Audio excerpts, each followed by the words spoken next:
This graph tracks smartphone innovation since 2007. We saw a rapid rise in capability, but recently it's leveled off into minor, iterative tweaks. At the same time, we're seeing a sharp projection upward for AI form factors. Major tech executives are looking at this exact same data and placing aggressive bets. Mark Zuckerberg predicts that within a decade, smartphones will be obsolete, replaced almost entirely by smart glasses. The pitch is highly appealing. Instead of staring down at a glowing rectangle for 6 hours a day, you keep your head up. You get instant, frictionless access to a digital assistant that integrates seamlessly into your environment. But there is a wide gap between polished keynote presentations and the physical reality of wearing first-generation hardware on your face. That leaves us with a highly practical question.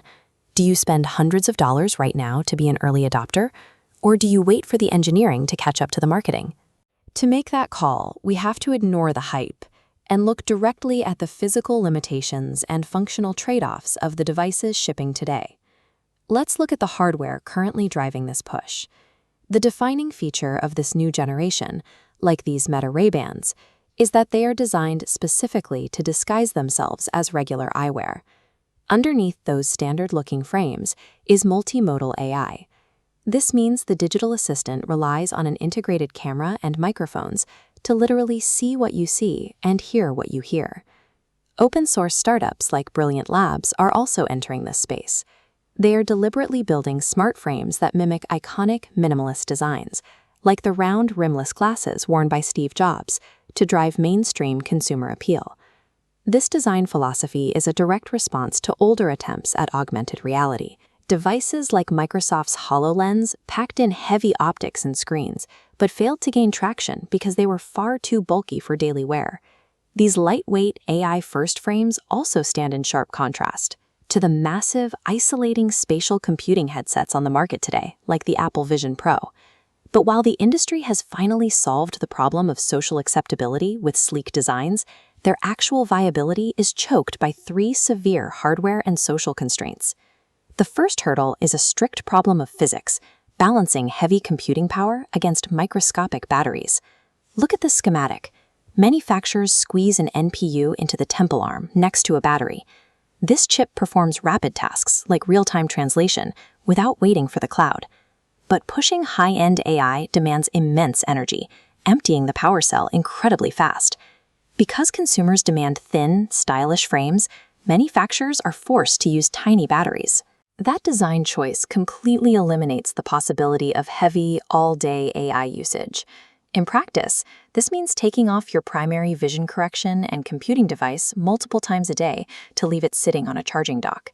Until battery chemistry takes a generational leap, early adopters trade the all-day reliability of a phone for very short, localized bursts of AI assistance.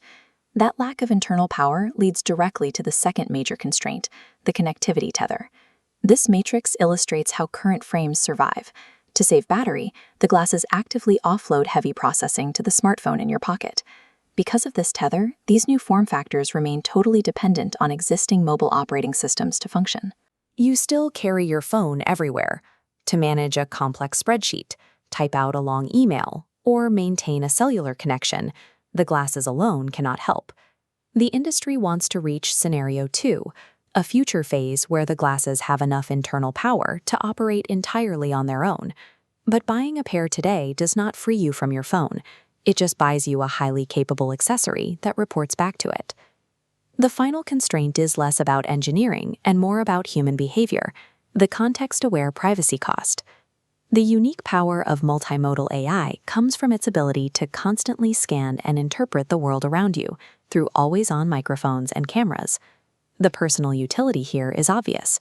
You can look at a sign in a foreign language and hear a translation, or you can glance at a complex meal and have the multimodal AI calculate the calories and macros instantly. But walking through public spaces with an active camera strapped to your face creates immediate unease and voyeurism concerns for everyone you interact with.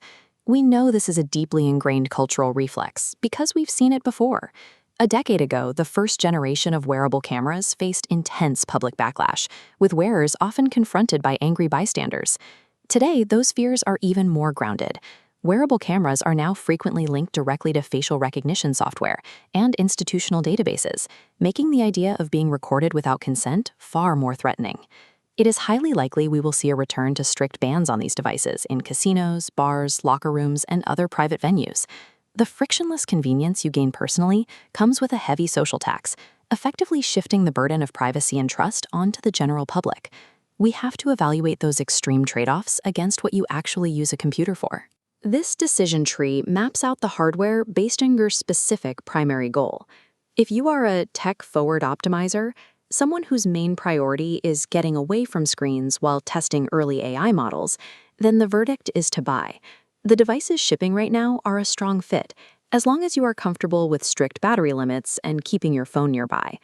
If you fall into the pragmatic professional category, someone who relies on their device to rapidly handle long emails, deep research, and multi-app workflows, then your verdict is to wait. We are still firmly in the dependent accessory phase, and you should hold off until a standalone ecosystem matures. Finally, there is the privacy-conscious skeptic, someone wary of constant cloud processing, data leakage, and social friction. For you, the verdict is to avoid this hardware entirely. Until local processing guarantees total data privacy and social norms adapt, stick to the deliberate, obvious interface of a smartphone. Pinpointing your behavioral profile is the only effective way to avoid sinking money into hardware that fails to serve your daily needs. The transition toward wearable, AI-driven computing is clearly underway, but the engineering required to get us there makes this a marathon, not a sprint. The smart glasses on the market today are fascinating, heavily compromised bridge technologies. They are the awkward middle step, not the final destination. So while tech executives aggressively pitch a frictionless post-screen future, for the pragmatic majority of users today, the smartphone remains the indispensable king of personal computing.